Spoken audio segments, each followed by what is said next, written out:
En daarmee ontstaat ook mijn eerste vraag.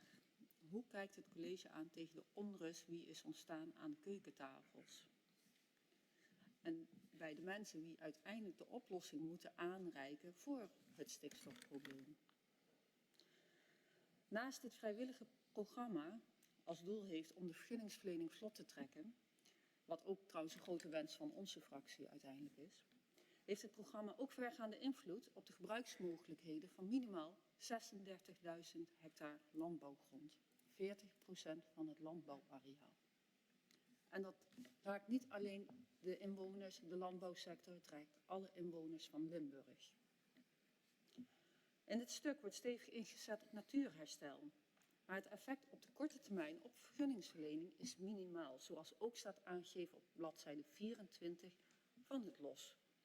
De proportionaliteit van deze maatregelen tot het doel zijn daarom voor onze fractie totaal niet uitlegbaar. Garanties kunnen niet worden gegeven, niet voor het lostrekken van de vergunningen en niet voor de geborgde aanpak voor natuurherstel.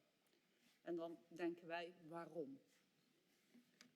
Wij geven nu dus al een stevige winstwaarschuwing. Gestelde doelen zullen met dit programma niet gehaald worden. Niet omdat de sector, de landbouwsector, dat niet wil. Die willen meewerken, die willen bewegen.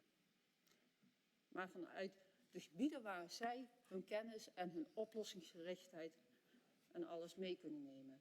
Dus betrek hen daar ook dan bij het opstellen van het plan, naar werkbare en haalbare maatregelen. Het laatste wat wij als BNB-fractie willen, is dat er beleid wordt gemaakt wat niet effectief is, maar zelfs belemmerend werkt. Laat dat gewoon niet gebeuren.